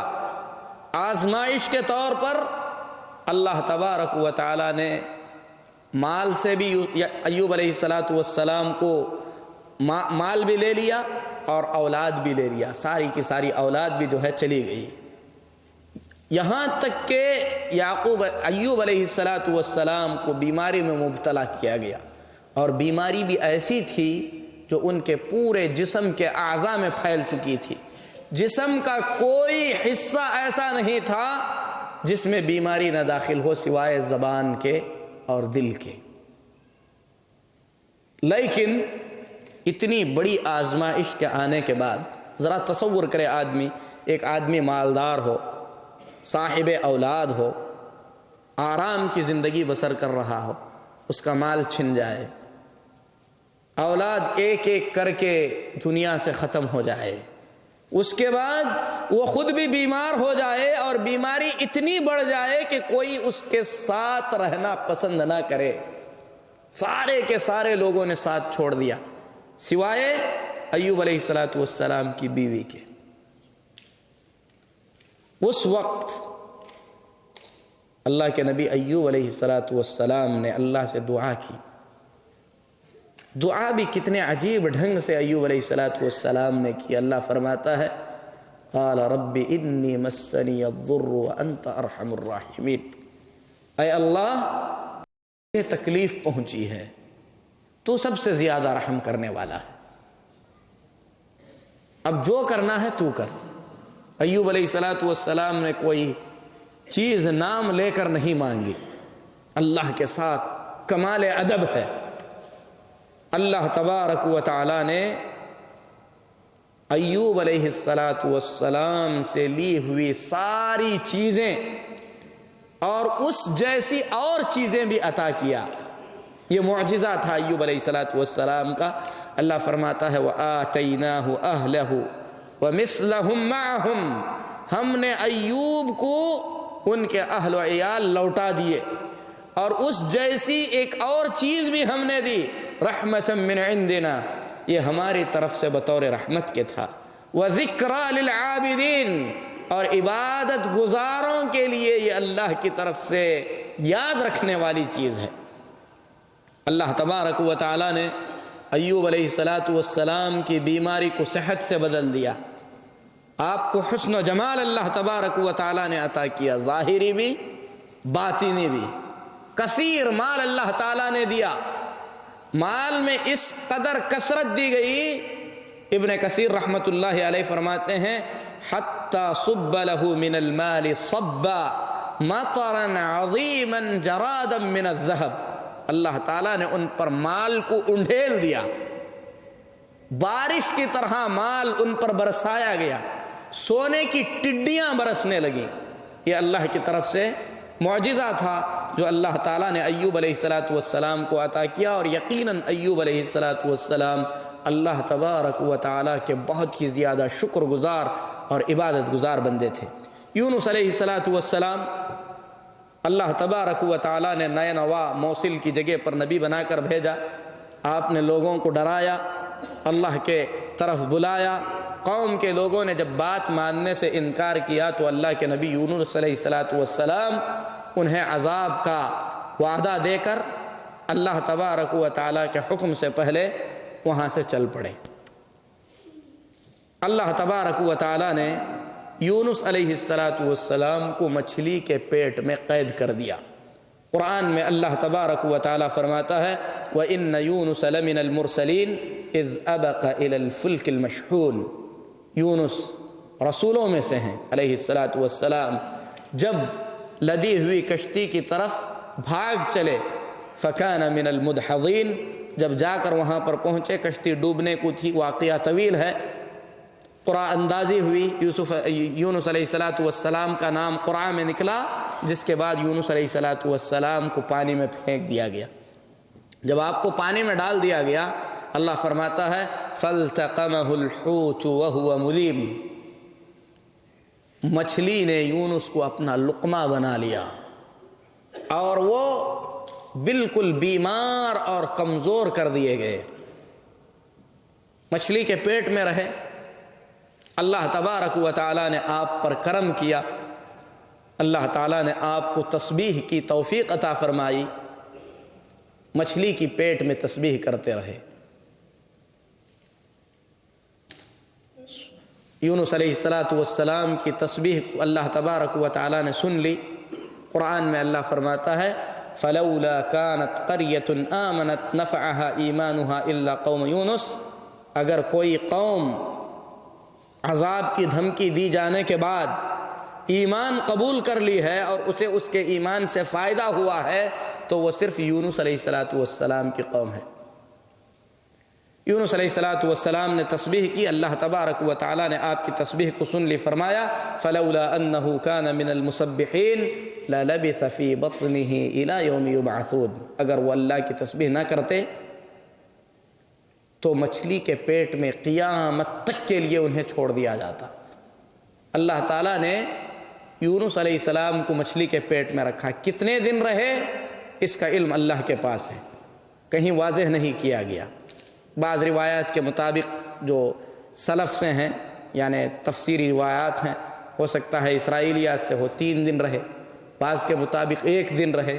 بہرحال اللہ تبارک و تعالی نے معجزے کے طور پر یونس علیہ السلام کو مچھلی کے پیٹ میں زندہ رکھا۔ مچھلی کے معدے نے یونس علیہ السلام کو ہضم نہیں کیا۔ جب آپ نے تسبیح بیان کی، اللہ تبارک و تعالی نے مچھلی کو حکم دیا کہ باہر لا کر یونس علیہ السلام کو اگل دے۔ فَنَبَذْنَاهُ بِالْعَرَاءِ وَهُوَ سَقِيمٌ، اللہ فرماتا ہے ہم نے انہیں باہر ڈال دیا اور وہ بہت کمزور بدن کے ہو چکے تھے، اتنے کمزور ہو گئے تھے، بعض روایات کے مطابق گویا ابھی انہوں نے جنم لیا ہو۔ اللہ تبارک و تعالی نے وہاں پر ان کے کھانے کا، ان کے رہنے کا اور سائے کا انتظام کیا، جو کہ کدو کی بیل کی شکل میں تھا۔ پھر اس کے بعد اللہ تبارک و تعالی نے یونس علیہ السلام کو قوم کی طرف جو ہے دوبارہ بھیج دیا۔ 1,00,000 لوگوں نے یونس علیہ السلام پر ایمان لایا، 1,00,000 سے زیادہ۔ اور پچھلی امتوں میں، یعنی موسیٰ علیہ السلام اور عیسیٰ علیہ السلام کے علاوہ پچھلی امتوں میں یہی تعداد سب سے بڑی لگتی ہے جو انبیاء علیہم الصلاۃ والتسلیم پر ایمان لائی۔ یونس علیہ السلام کے بعد موسیٰ علیہ السلام اور ہارون علیہ السلام کا ذکر ملتا ہے۔ یہ دونوں جلیل القدر انبیاء ہیں۔ اللہ تبارک و تعالی نے موسیٰ علیہ السلام کو نبوت سے نوازا، تو نبوت کے ساتھ اللہ نے 2 بڑے معجزے دیے۔ ایک معجزہ یہ تھا کہ آپ لاٹھی پھینکتے تو وہ سانپ بن جاتی، دوسرا معجزہ یہ تھا کہ آپ اپنا ہاتھ گریبان میں ڈال کر نکالتے تو ہاتھ چمکتا ہوا نظر آتا۔ کوئی بیماری نہیں تھی، جیسے برس سے چمکتا ہے، برس کی بیماری سے، من غیر سوء، بغیر کسی بیماری کے، بغیر کسی تکلیف کے۔ اللہ تعالیٰ نے یہ دونوں نشانیاں دے کر موسیٰ اور ہارون سے کہا فَذَلِكَ بُرْهَانَانِ مِن رَبِّكَ إِلَىٰ فِرْعَوْنَ وَمَلَئِهِ، یہ 2 نشانیاں ہیں، اسے لے کر فرعون اور اس کے دربار میں جاؤ۔ إِنَّهُمْ كَانُوا قَوْمًا فَاسِقِينَ، یقیناً یہ فاسق قوم ہے۔ اللہ کے نبی موسیٰ علیہ السلام اس معجزے کو لے کر نکلے، جا کر انہوں نے فرعون کو معجزہ دکھلایا۔ پھر اس کے بعد جادوگری کا مقابلہ ہوا، جس میں اللہ کے نبی موسیٰ علیہ السلام نے اللہ تعالیٰ کی نشانی کو واضح کیا۔ جادوگر جادو کو بھی سمجھتے تھے اور دوسری چیز کو بھی سمجھتے تھے، اسی لیے جتنے جادوگر تھے سب کے سب ایمان لائے اور مومن ہو گئے۔ لیکن فرعون نے ایمان قبول کرنے سے انکار کیا۔ اللہ تبارک و تعالیٰ نے موسیٰ علیہ السلام کے دوسرے معجزے کو ظاہر کیا کہ موسیٰ علیہ السلام نے جب دریا پر لاٹھی ماری، وہ پھٹ گیا اور پانی اونچے اونچے پہاڑوں کی طرح رک گیا اور دریا میں سے راستہ بن گیا۔ یہ بھی ایک معجزہ تھا جو قوم کے لوگوں نے دیکھا، انہیں ایمان قبول کرنا چاہیے تھا، لیکن اللہ تبارک و تعالیٰ نے ان کے دلوں پر مہر لگا دی تھی۔ اسی لیے اور بھی معجزے موسیٰ علیہ السلام کو دیے گئے۔ قرآن میں اللہ فرماتا ہے فی 9 آیات الی فرعون وقومہ، ہم تمہیں 9 معجزے دے کر بھیجتے ہیں، 9 نشانیاں دے کر بھیجتے ہیں، یہ نشانیاں لے کر فرعون اور اس کی قوم کے پاس جاؤ، انہم کانوا قوما فاسقین، وہ فاسق قوم ہے۔ تو یہ تو 3 معجزے ہوئے جن کا ذکر ہوا۔ ایک اور معجزہ تھا، اللہ قرآن میں فرماتا ہے تقریباً 5 معجزے وہاں پر اللہ نے ذکر کیے، فرمایا فَأَرْسَلْنَا عَلَيْهِمُ الطُّوفَانَ، ہم نے ان پر طوفان بھیجا۔ یہ معجزہ تھا موسیٰ علیہ السلام کا۔ اتنی بارش ہوتی تھی کہ فصلیں تباہ ہو جاتی تھیں اور طوفان آ جاتا تھا۔ والجراد، اور اللہ تبارک و تعالیٰ نے ٹڈی ان پر مسلط کر دیا۔ بڑی بڑی کھیتیاں منٹوں اور سیکنڈوں میں یہ ٹڈی آ کر جو ہے کھا جاتی تھی، پھل ساری جو ہے ان کی فائدے کی چیزیں تباہ کر دیتی تھی۔ والقمل، اللہ تبارک و تعالیٰ نے ان پر کیڑے بھیجا۔ قمل مفسرین نے کہا یا تو یہ گیہوں میں لگنے والا کیڑا ہے جو گیہوں میں ہوتا ہے، یا تو یہ کھٹمل ہے جو اللہ تعالیٰ نے ان پر مسلط کیا تھا، یا تو یہ ٹڈی کی دوسری شکل ہے جس کے پر نہیں ہوتے تھے اور ان کے کھانے پینے کی چیزوں پر مسلط کی گئی تھی۔ والضفادع، اور اللہ تبارک و تعالیٰ نے مینڈک کو ان کے لیے اللہ کی نشانی بنا کر بھیجا۔ مینڈک کی اتنی کثرت ہو گئی، کھانے پینے کی ہر چیز میں مینڈک ہی مینڈک نظر آتا تھا، یہاں تک کہ اگر کوئی شخص لقمہ چبانے کے لیے اپنا منہ کھولتا تو اس میں مینڈک داخل ہو جاتا تھا۔ اللہ تعالیٰ کی طرف سے عذاب بھی تھا، نشانی بھی تھی۔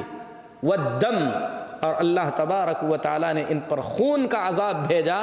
خون کا عذاب کچھ اس طریقے کا تھا، ان کا کھانا خون بن جاتا، پانی خون بن جاتا، دریا سے پانی اٹھاتے تو وہ خون میں تبدیل ہو جاتا تھا، کسی کنویں سے پانی لیتے تو خون میں تبدیل ہو جاتا تھا۔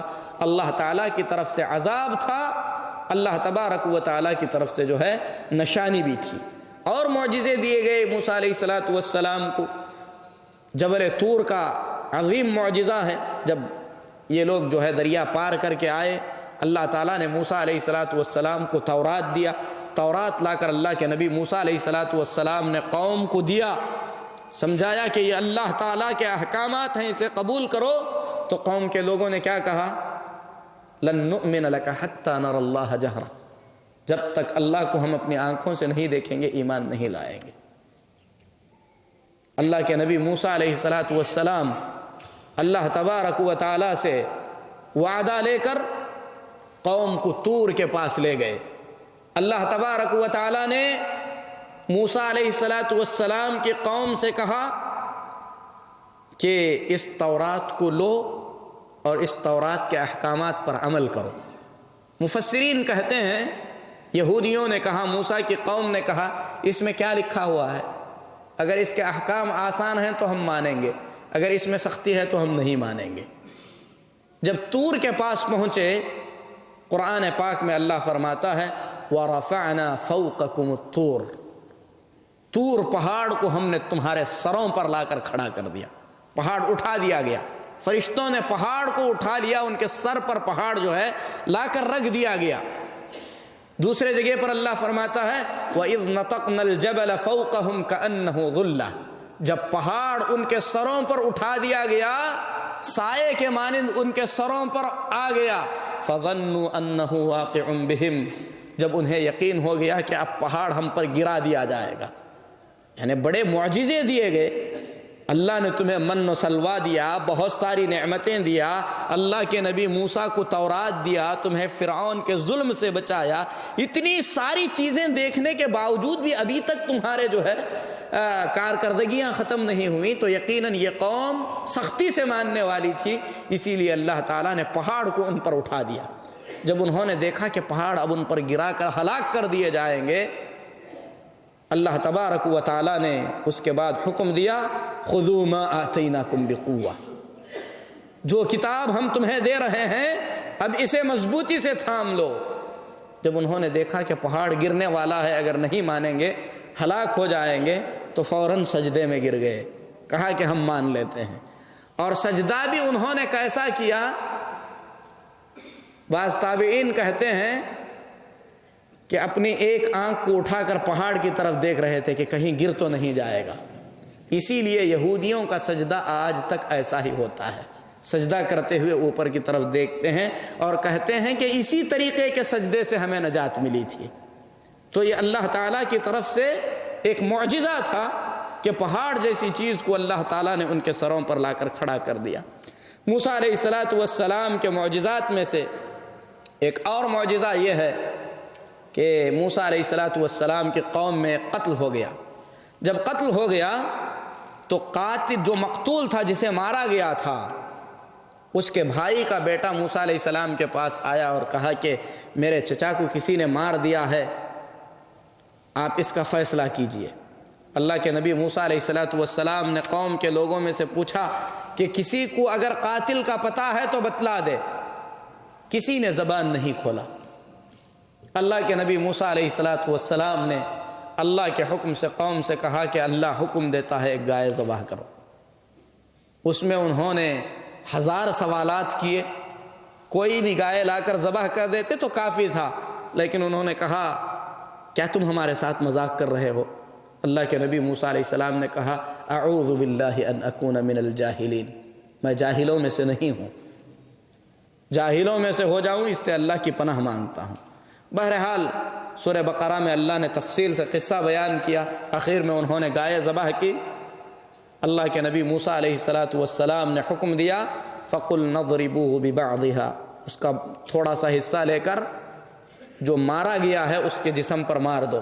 جب مار دیا گیا تو اس کا پیٹ پھٹا ہوا تھا، آنتیں نکلی ہوئی تھیں، اسی شکل میں وہ اٹھ کر بیٹھ گیا۔ اللہ کے نبی موسیٰ علیہ السلام نے پوچھا تجھے کس نے مارا؟ اس نے کہا کہ میرے بھتیجے نے مارا ہے۔ پھر اس کے بعد وہ دوبارہ جو ہے موت میں چلا گیا۔ تو یہ معجزہ تھا، قوم کے لوگوں نے اپنی آنکھوں سے دیکھا۔ پھر اس کے بعد داؤد علیہ السلام ہیں، اللہ نے آپ کو بھی بڑے معجزے عطا کیے۔ اللہ تعالیٰ نے داؤد علیہ السلام کو یہ معجزہ دیا تھا کہ لوہا داؤد علیہ السلام کے ہاتھوں میں نرم کر دیا گیا تھا۔ آپ کو ہتھوڑی کی ضرورت نہیں پڑتی تھی، آگ میں لوہے کو گرم کر کے نرم کرنے کی ضرورت نہیں پڑتی تھی، بلکہ جس طریقے سے ہم رسیاں بانٹتے ہیں اس طریقے سے اللہ کے نبی داؤد علیہ السلام لوہے کو اسی طریقے سے موڑ دیا کرتے تھے۔ اسی طریقے سے اللہ تبارک و تعالیٰ نے آپ کے لیے پہاڑوں کو مسخر کر دیا تھا۔ جب داؤد علیہ السلام زبور کی تلاوت کرتے تھے تو پہاڑ بھی داؤد علیہ السلام کے ساتھ صبح اور شام تسبیح بیان کیا کرتے تھے۔ پرندے علیہ السلام کی تلاوت کو سن کر اوپر ایسے ہی ٹہر جاتے تھے۔ اللہ تبارک و تعالیٰ نے یہ چیزیں عطا کیا، اور داؤد علیہ السلام کو اللہ تعالیٰ نے عبادت میں بڑی قوت عطا کی تھی۔ اللہ نے قرآن میں بھی اس کا تذکرہ کیا، فرمایا وَاذْكُرْ عَبْدَنَا داؤد، ہمارے بندے داؤد کا تذکرہ کرو، ذَا الْأَيْدِ، جو بڑی قوت والے تھے۔ مفسرین کہتے ہیں یہاں پر قوت سے مراد عبادت کی قوت ہے۔ ایک دن روزہ رکھتے تھے، ایک دن روزہ چھوڑتے تھے، رات میں سوتے، آدھی رات ہونے کے بعد جاگتے، پھر اس کے بعد رات کا 1/3 حصہ عبادت میں گزارتے، پھر اس کے بعد تھوڑی دیر آرام کرتے۔ یہ آپ کے روز کا معمول تھا۔ تو داؤد علیہ السلام اللہ تعالیٰ کے عبادت گزار نبیوں میں سے ہیں، اور سارے انبیاء علیہم السلام اللہ تبارک و تعالیٰ کے عبادت گزار تھے۔ داؤد علیہ السلام کے بیٹے سلیمان علیہ السلام ہیں۔ اللہ تبارک و تعالیٰ نے آپ کو بڑے معجزے عطا کیے تھے۔ ایک معجزہ تو یہ تھا، سلیمان علیہ السلام فرماتے ہیں عُلِّمْنَا مَنْطِقَ الطَّيْرِ، ہم کو پرندوں کی بولی سکھائی گئی ہے۔ پرندے جو بھی بات کرتے تھے سلیمان علیہ السلام اسے سمجھ لیتے تھے۔ اوتینا من کل شیء، ہم کو ہر چیز دی گئی ہے۔ بڑی بڑی فوجیں دی گئی تھیں، انسانوں کی، جنوں کی، شیطانوں کی، اسی طریقے سے پرندوں کی، جانداروں کی، ساری فوجیں اللہ تعالیٰ نے سلیمان علیہ السلام کو عطا کیا تھا۔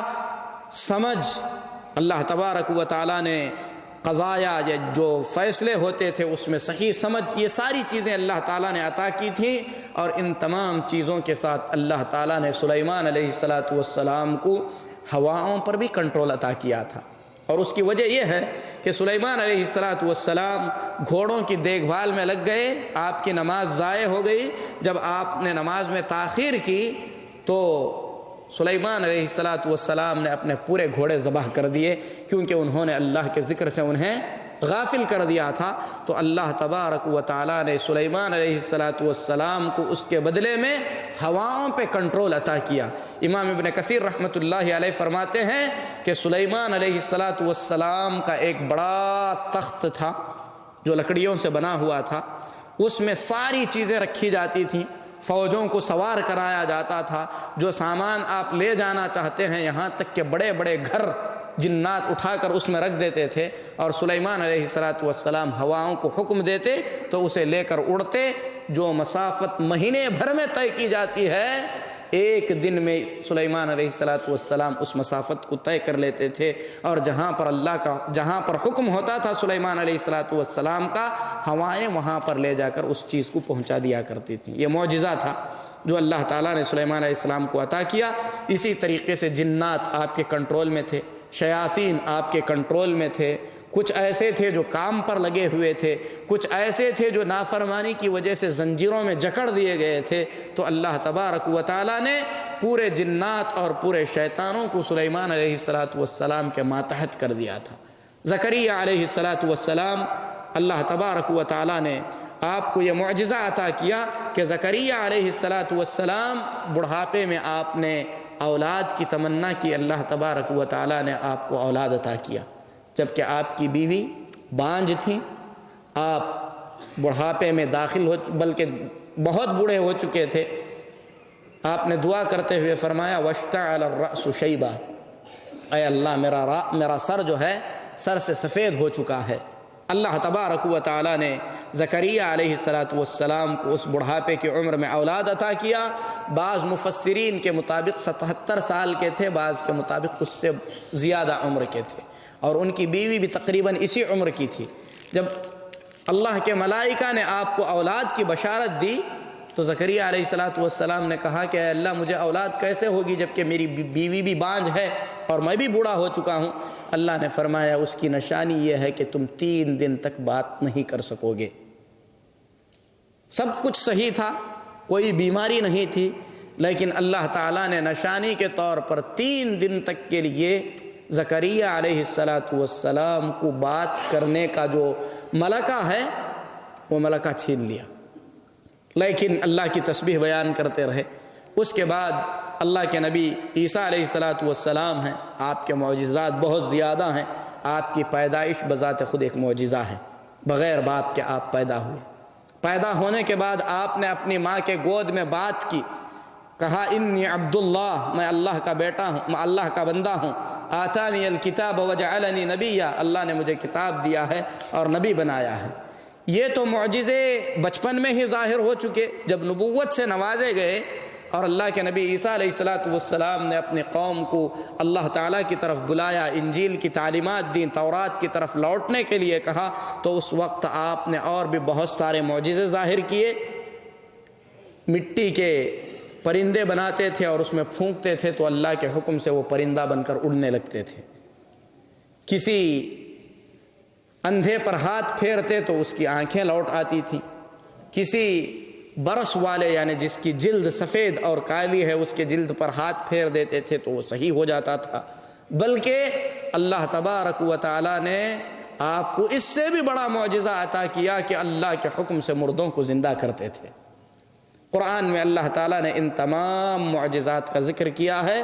انہی معجزات میں سے ایک معجزہ یہ ہے کہ اللہ کے نبی عیسیٰ علیہ السلام نے قوم کے طلب کرنے پر، حواریوں کے طلب کرنے پر اللہ سے دعا کی، کہا اللہم انزل علینا مائدۃ من السماء، اے اللہ آسمان سے ہمارے لیے ایک دسترخوان اتار دے۔ اس کی وجہ یہ ہے کہ حواریوں نے روزہ رکھا، جب روزوں کی مدت پوری ہو گئی انہوں نے عیسیٰ علیہ السلام سے مطالبہ کیا اللہ سے دعا کریں کہ اللہ ہمارے لیے جو ہے آسمان سے دسترخوان اتارے۔ اللہ کے نبی عیسیٰ علیہ السلام کو ڈر ہوا کہ اگر دسترخوان اتارا گیا تو قوم کہیں اس کی ناشکری نہ کر بیٹھے، لیکن انہوں نے کہا کہ ہم اس سے کھانا چاہتے ہیں، مزید اطمینان حاصل کرنا چاہتے ہیں، عید کے طور پر خوشی منانا چاہتے ہیں۔ اللہ کے نبی عیسیٰ علیہ السلام نے دعا کی، جب اللہ تبارک و تعالیٰ نے آپ کی دعا کو قبول فرما لیا اور آسمان سے دسترخوان اترا، قوم کے لوگوں نے کھایا۔ اللہ کے نبی عیسیٰ علیہ السلام نے دسترخوان کے اترتے وقت اللہ سے دعا کی کہ اے اللہ اسے رحمت کا بنا، زحمت کا نہ بنا۔ یہ تو اور انبیاء علیہم التسلیم کے معجزے تھے۔ جہاں تک محمد الرسول اللہ صلی اللہ علیہ وسلم کے معجزات کی بات ہے اس کی گنتی نہیں کی جا سکتی۔ بعض محدثین نے کہا کہ آپ کے معجزات 3000 سے بھی زیادہ ہیں۔ ان میں سے سب سے عظیم معجزہ قرآن کریم ہے۔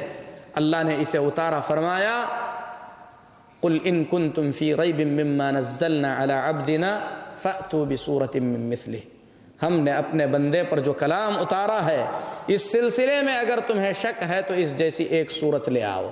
چیلنج ہے، قیامت تک کے لیے کوئی نہیں لا سکے گا۔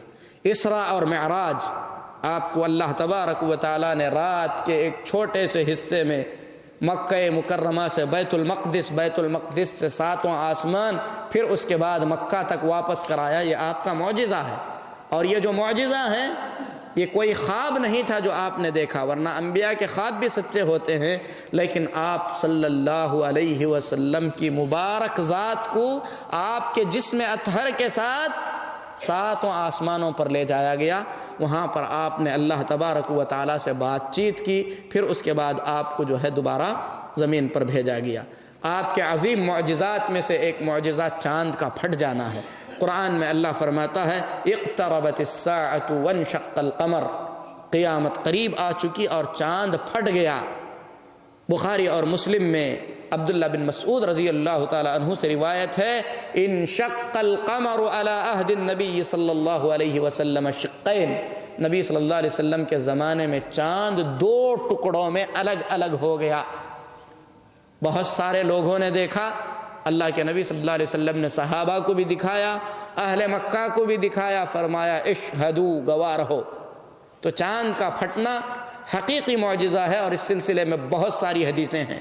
نبی صلی اللہ علیہ وسلم کے سینے کو چیرا گیا، آپ کے جسم اطہر سے وہ حصہ نکالا گیا جو عام انسانوں کے جسموں میں شیطان کا حصہ ہوتا ہے۔ آپ کے سینے میں ایمان اور حکمت بھر کے آپ کے سینے کو سیا گیا۔ سلائی ظاہر تھی، دیکھی جاتی تھی۔ انس بن مالک رضی اللہ تعالی عنہ فرماتے ہیں نبی صلی اللہ علیہ وسلم کے سینہ مبارکہ پر ہم سلائی کا نشان اچھی طریقے سے دیکھتے تھے۔ تو یہ آپ کا سینہ پھاڑا جانا کوئی معنوی بات نہیں ہے، بلکہ حقیقت میں آپ کے سینے کو چاک کیا گیا ہے، آپ کا دل نکالا گیا ہے، دھویا گیا ہے، پھر دوبارہ جو ہے رکھ کے اس کو سیا گیا ہے۔ اللہ کے نبی صلی اللہ علیہ وسلم کے معجزات بہت ہیں، ان میں سے ایک معجزہ یہ ہے کہ نبی صلی اللہ علیہ وسلم کو پتھر سلام کیا کرتے تھے۔ مسلم کی حدیث ہے، جابر رضی اللہ تعالیٰ عنہ فرماتے ہیں نبی صلی اللہ علیہ وسلم نے فرمایا مکہ مکرمہ میں وحی آنے سے پہلے، یعنی نبوت سے پہلے کی بات ہے، پتھر مجھے سلام کرتا تھا اور اس پتھر کو میں اچھی طریقے سے جانتا ہوں۔ تو یہ حدیث صحیح ہے، مسلم کی حدیث ہے۔ اسی طریقے سے اللہ کے نبی صلی اللہ علیہ وسلم کے پاس صحابہ نے پانی کی قلت کی شکایت کی۔ عصر کا وقت تھا، اللہ کے نبی صلی اللہ علیہ وسلم کے سامنے برتن لا کر رکھا گیا۔ اللہ کے نبی صلی اللہ علیہ وسلم نے برتن میں ہاتھ رکھا۔ انس رضی اللہ تعالیٰ عنہ فرماتے ہیں آپ صلی اللہ علیہ وسلم کی انگلیوں کے نیچے سے پانی پھوٹنے لگا۔ سارے لوگوں نے پانی لیا، وضو کیا، پانی پیا، قوم کے سارے لوگ جو ہے اپنی ضرورت سے فارغ ہو گئے۔ آپ کی مبارک انگلیوں سے پانی نکلا۔ یہ آپ صلی اللہ علیہ وسلم کا معجزہ ہے۔ اسی طریقے سے اللہ کے نبی صلی اللہ علیہ وسلم کے عظیم معجزات میں سے آپ کھجور کے ایک تنے پر خطبہ دیا کرتے تھے۔ مدینے کی ایک عورت نے نبی صلی اللہ علیہ وسلم کے لیے ممبر کا انتظام کیا۔ 3 سیڑھیوں والا جب ممبر بنایا گیا، وہ کھجور کا تنا ہٹا دیا گیا۔ اللہ کے نبی صلی اللہ علیہ وسلم جب خطبہ دینے کے لیے ممبر پر تشریف لے گئے، بخاری کی حدیث ہے، جابر رضی اللہ تعالیٰ عنہ فرماتے ہیں فصاحت النخلة صیاح الصبی، کھجور کا وہ تنا بچے کی طرح چیخ چیخ کر رونے لگا۔ پورے مسجد میں صحابہ نے اس آواز کو سنا۔ ثم نزل النبی صلی اللہ علیہ وسلم فضمہ الیہ، فرماتے ہیں اللہ کے نبی صلی اللہ علیہ وسلم ممبر سے اتر کر آئے، آپ نے کھجور کے اس تنے کو اپنے سے چمٹا لیا۔ یَئِنُّ أَنِینَ الصَّبِيِّ الَّذِي يَسْكُنُ، جب نبی صلی اللہ علیہ وسلم نے اپنے آپ سے چمٹا لیا، روتے ہوئے جس طریقے سے بچہ سسکتا ہے اسی طریقے سے وہ کھجور کا تنا بھی سسکنے لگا۔ یہ ہے نبی صلی اللہ علیہ وسلم کی شخصیت، آپ سے ہر چیز محبت کرتی ہے۔ کیوں رو رہا تھا؟ رسول اللہ صلی اللہ علیہ وسلم سے تھوڑی سی دوری ہو گئی، اور وہ ذکر جو نبی صلی اللہ علیہ وسلم کی زبان مبارک سے ڈائریکٹ سنتا تھا سن نہیں پائے گا۔ اسی طریقے سے ایک سے زیادہ واقعات ایسے ہیں جس میں نبی صلی اللہ علیہ وسلم کی دعا کی بدولت جو ہے کھانے میں زیادتی ہوئی ہے۔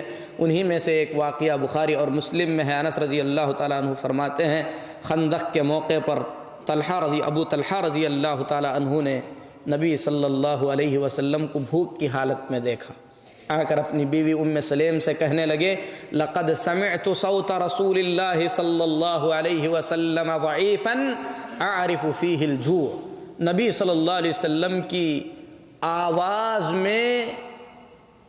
میں نے کمزوری پائی ہے، اور یہ کمزوری آپ کے بھوک کی وجہ سے ہے۔ اللہ کے نبی صلی اللہ علیہ وسلم، اور بھوک کا یہ عالم کہ آپ کی آواز نہیں نکل رہی ہے۔ ابو طلحہ رضی اللہ تعالیٰ عنہ نے کھانے کا انتظام کیا، کس چیز سے؟ تھوڑے سے جو کے دانے تھے، اسے پیس کر روٹی بنائی گئی، اور روٹی اتنی بڑی نہیں تھی کہ اس کو موڑا جا سکے۔ اس کے بعد انس رضی اللہ تعالیٰ عنہ کو بھیجا گیا، جا کر نبی صلی اللہ علیہ وسلم کو بلا کر لائیں۔ اللہ کے نبی صلی اللہ علیہ وسلم مسجد میں تھے، انس رضی اللہ تعالیٰ عنہ مسجد میں پہنچے، اللہ کے نبی صلی اللہ علیہ وسلم نے پوچھا ابو طلحہ نے بھیجا ہے؟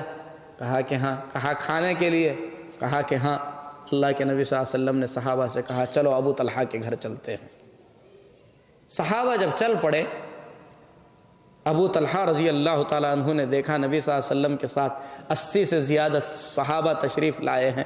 ام سلیم سے کہنے لگے یا ام سلیم قد جاء رسول اللہ صلی اللہ علیہ وسلم بالناس ولیس عندنا ما نطعمهم، اے ام سلیم، اللہ کے نبی صلی اللہ علیہ وسلم اپنے صحابہ کو لے کر آ رہے ہیں، اور افسوس کہ ہمارے پاس کھلانے کے لیے کچھ بھی نہیں ہے۔ ام سلیم نے کہا اللہ ورسولہ اعلم، جب اللہ کے نبی صلی اللہ علیہ وسلم لے کر آئے ہیں، اللہ اور اس کے رسول زیادہ بہتر جانتے ہیں کہ کیا ہونے والا ہے۔ اللہ کے نبی صلی اللہ علیہ وسلم نے آنے کے بعد ام سلیم سے کہا حلم ام سلیم ما عندک، ام سلیم جو تمہارے پاس ہے اسے لے کر آؤ۔ جب لایا گیا، اللہ کے نبی صلی اللہ علیہ وسلم نے صحابہ سے کہا 10 اندر آئیں۔ 10 صحابہ اندر آئے، اللہ کے نبی صلی اللہ علیہ وسلم روٹی اور جو سالن تھا پیش کرتے گئے، صحابہ کھاتے گئے، کہا کہ پیٹ بھر کے کھاؤ۔ 10 صحابہ کھائے فارغ ہو گئے، پھر 10 آئے کھائے فارغ ہو گئے، پوری قوم کھا کر فارغ ہو گئی۔ فرماتے ہیں کہ سب کے سب کھا کر فارغ ہو گئے، کچھ بھی کم نہیں ہوا۔ اس طریقے کے 1 سے زیادہ واقعات ہیں جو نبی صلی اللہ علیہ وسلم کے زمانے میں پیش آئے۔ آخری ایک معجزہ اسے بیان کر کے میں اپنی بات ختم کرتا ہوں۔ جابر رضی اللہ تعالی عنہ فرماتے ہیں اللہ کے نبی صلی اللہ علیہ وسلم صحرا میں تھے، قضاء حاجت کی ضرورت پڑی۔ اپنی ضرورت پوری کرنے کے لیے نبی صلی اللہ علیہ وسلم کسی آڑ کی تلاش کر رہے تھے۔ کہیں پر جو ہے کوئی ایسی چیز نظر نہیں آئی جس سے آڑ لیا جا سکے، تو نبی صلی اللہ علیہ وسلم نے دیکھا کہ ایک درخت دور پہ ہے لیکن اتنا بڑا نہیں ہے کہ اس کے آڑ میں جو ہے ضرورت پوری کی جا سکے۔ حضرت جابر رضی اللہ تعالیٰ عنہ فرماتے ہیں فَآخَذَ بِغُصْنٍ مِّنْ أَغْصَانِهَا فَقَالَ انْقَادِي، اللہ کے نبی صلی اللہ علیہ وسلم نے اس کی ایک ٹہنی پکڑ لی، کہا کہ میرے ساتھ چلو۔ درخت نبی صلی اللہ علیہ وسلم کے ساتھ چلنے لگا۔ کیا کہا نبی صلی اللہ علیہ وسلم نے؟ کہا انقادی علی باذن اللہ، اللہ کے حکم سے تو میرے ساتھ چلے آ۔ یہ ہوتے ہیں معجزے، ایسے ہوتی ہیں کرامتیں، ایسے نہیں ہوتے میرے حکم سے اٹھ کر کھڑا ہو جا جیسے کہ لوگ سناتے ہیں۔ یہ کرامتیں نہیں ہیں، یہ شیطانی خیالات ہیں، شیطانی احوال ہیں۔ کرامتوں میں اللہ تعالیٰ کی توحید ہوتی ہے۔ اللہ کے نبی صلی اللہ علیہ وسلم نے درخت سے کہا انقادی علی باذن اللہ، اللہ کے حکم سے میرا ساتھ چل۔ فانقادت معه کالبعیر المخشوش، فرماتے ہیں کہ درخت اللہ کے نبی صلی اللہ علیہ وسلم کے ساتھ ایسے چلنے لگا گویا کہ نکیل ڈالی ہوئی اونٹ کسی کے ساتھ چلتی ہے۔ نبی صلی اللہ علیہ وسلم نے لا کر اس درخت کو ایک جگہ پر چھوڑا، پھر آپ نے دیکھا دوسری طرف ایک درخت ہے، نبی صلی اللہ علیہ وسلم نے اس کی بھی ایک ٹہنی پکڑ لی، فرمایا میرے ساتھ اللہ کے حکم سے چل۔ وہ بھی اسی طریقے سے چلتا آیا، یہاں تک کہ جب دونوں درختوں کو نبی صلی اللہ علیہ وسلم نے ایک جگہ پر لا کر کھڑا کر دیا تو آپ صلی اللہ علیہ وسلم نے ان سے فرمایا التئما علی باذن اللہ، اللہ کے حکم سے تم دونوں مل جاؤ۔ فرماتے ہیں فَالْتَأَمَتَا، وہ دونوں کے دونوں درخت ایک ہو گئے۔ اللہ کے نبی صلی اللہ علیہ وسلم نے اپنی ضرورت پوری کی، ضرورت سے فارغ ہونے کے بعد آپ صلی اللہ علیہ وسلم اٹھ کھڑے ہوئے۔ آپ صلی اللہ علیہ وسلم نے اپنے مبارک سر سے دونوں درختوں کو اشارہ کیا کہ اپنی اپنی جگہ پر چلے جائیں۔ دونوں کے دونوں درخت اپنی اپنی جگہ پر واپس چلے گئے۔ جابر رضی اللہ تعالیٰ عنہ فرماتے ہیں، یہ بخاری کی روایت ہے، میں یہ پورا واقعہ دیکھ رہا تھا۔ اللہ کے نبی صلی اللہ علیہ وسلم نے آ کر مجھ سے پوچھا تم نے کچھ دیکھا؟ میں نے بیان کیا۔ اللہ کے نبی صلی اللہ علیہ وسلم نے فرمایا جاؤ، جا کر ان دونوں درختوں سے ایک ایک ٹہنی توڑ کر لاؤ۔ فرماتے ہیں گیا، ایک پتھر تلاش کیا، اس پتھر کو توڑ کر میں نے دھاری والا بنایا، اس سے دونوں درختوں کی ایک ایک ٹہنیاں توڑ کر لائیں۔ اللہ کے نبی صلی اللہ علیہ وسلم نے ان ٹہنیوں کو لے کر ایک قبر پر گاڑ دیا اور فرما دیا کہ اس قبر والے پر عذاب ہو رہا تھا، یہ دونوں تسبیح بیان کرتے رہیں گے تو ان کا عذاب کم ہوگا۔ تو یہ جو ہے پورا واقعہ ہے۔ اس طریقے کے بہت سے واقعات ہیں۔ کبھی آپ کے مبارک ہتھیلی پر کنکریاں تسبیح بیان کرتی تھیں، احد پہاڑ پر آپ گئے، پہاڑ ہلنے لگا، اللہ کے نبی صلی اللہ علیہ وسلم نے اپنے مبارک پیر سے پہاڑ پر مارا، کہا اثبت احد، احد خاموش رہو، تم پر اس وقت اللہ کے نبی ہیں، صدیق اور شہید ہیں۔ اسی طریقے سے ایک اعرابی آیا، کہنے لگا اے اللہ کے نبی صلی اللہ علیہ وسلم، آپ کی نبوت کی گواہی کون دے گا؟ اللہ کے نبی صلی اللہ علیہ وسلم نے درخت کو اشارہ کیا، درخت آیا، کہا کہ میں گواہی دیتا ہوں کہ آپ اللہ۔ 3 مرتبہ گواہی دیا، اللہ کے نبی صلی اللہ علیہ وسلم نے فرمایا جاؤ۔ اس طریقے کے بہت سے واقعات ہیں جو یقیناً نبی کریم صلی اللہ علیہ وسلم کے معجزات میں سے ہیں، اور سب سے عظیم معجزہ اللہ تعالیٰ کی کتاب ہے، جسے اللہ نے قیامت تک کے لیے رکھا۔ اور نبی صلی اللہ علیہ وسلم نے بھی خود فرمایا کہ جتنے انبیاء بھیجے گئے اللہ تعالیٰ نے سب کو ایسے معجزے عطا کیے جسے دیکھ کر ایمان لایا جا سکے۔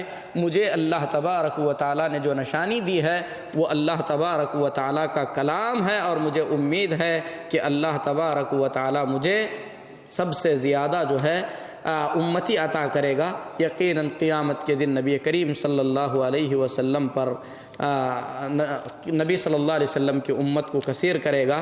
اللہ تعالیٰ سے دعا ہے کہ اللہ تبارک و تعالیٰ ہمیں ان تمام چیزوں پر ایمان رکھنے کی توفیق دے۔